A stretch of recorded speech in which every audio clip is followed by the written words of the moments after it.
نحمدہ ونصلی وسلم علی رسولہ الکریم۔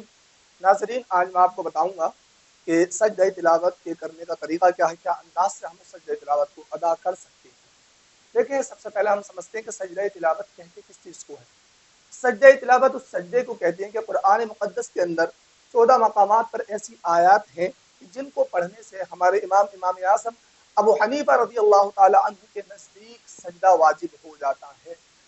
تو وہ 14 مقامات میں سے اگر ایک مقام ایک آیت بھی ہم پڑھتے تو ہمارے اوپر سجدہ واجب ہو جاتا ہے۔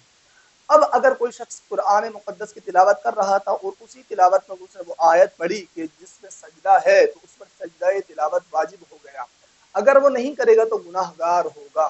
اسی طریقے سے جو شخص پڑھ رہا تھا، تلاوت کر رہا تھا اور برابر میں بیٹھے ہوئے کوئی شخص سن رہا تھا اور اگر اس نے سجدہ آیت سنی، یعنی آیت جو سجدے والی آیت سجدہ کو اس نے سنا، تو سمجھ لیں کہ اس پر بھی سجدہ واجب ہو گیا۔ ٹھیک ہے نا؟ پڑھنے سے بھی سجدہ واجب ہو جاتا ہے اور سننے سے بھی آیت سجدہ کو اگر ہم نے سنا تب بھی ہمارے اوپر سجدہ واجب ہو گیا۔ اسی طریقے سے اگر ہم نے اس کا ترجمہ وغیرہ پڑھا تب بھی ہمارے اوپر سجدہ واجب ہو جاتا ہے۔ ٹھیک، اب رہا سوال یہ کہ اگر ہم ایک جگہ ایک مجلس میں ایک محفل میں اگر ہم بار بار اس آیت کو پڑھ رہے ہیں تو کیا بار بار ہمارے اوپر سجدہ کرنا ہمارے اوپر واجب ہوگا؟ تو دیکھیں، جیسے ضرورت پڑتی ہے مدارس کے اندر اکثر بچے جب حفظ کے لیے یاد کرتے ہیں تو ایک آیت کو ان کو بار بار پڑھنا پڑتا ہے، تو ایسی حالت میں ایسی سچویشن میں ان کے لیے یہ ہے کہ وہ صرف ایک ہی بار ان پر سجدہ واجب ہوگا، بار بار سجدہ ان پر واجب نہیں ہوگا۔ ہاں، محفل مجلس بدلنے کی صورت میں اگر دوبارہ اس آیت کو پڑھا گیا تو پھر آپ پر سجدہ واجب ہو جائے گا۔ اب مجلس بدلنے کا کیا مطلب ہے، اس کا کیا معنی ہے، یہ انشاءاللہ الگ سے ایک ویڈیو بنا کر میں آپ کو سمجھانے کی کوشش کروں گا۔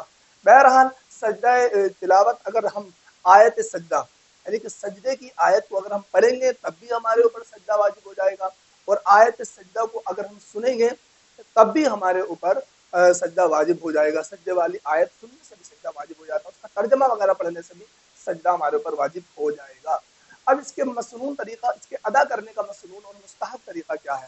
پہلی بات، اس سجدے کے لیے بھی وہی تمام تر شرائط کا ہونا ضروری ہے جو ہم جو نماز کے سجدے کے لیے جو شرائط ہمارے لیے ضروری ہے۔ ہم حالت ناپاکی میں سجدہ تلاوت نہیں کر سکتے اور بے وضو سجدہ تلاوت نہیں ہو سکتا۔ اسی طرح سے اگر کپڑے وغیرہ پر ہماری نجاست ہے تو ہمارا سجدہ نہیں ہو سکتا۔ مطلب وہی شرائط جو نماز کے لیے جو شرائط ضروری ہے اور نماز کے سجدے کے لیے جو شرائط ضروری ہے وہی اس سجدہ تلاوت کے لیے شرائط کا ہونا ضروری ہے۔ باوضو ہو، پاک ہو، صاف ہو، کپڑے پاک ہو، جگہ پاک ہو، جسم پاک ہو۔ ٹھیک ہے؟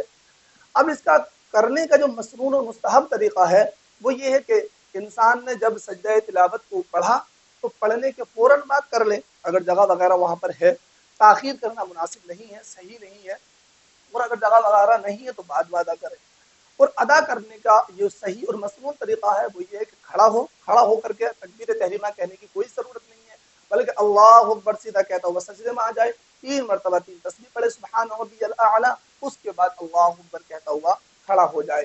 یہ ایک مستحب اور مسنون طریقہ ہے۔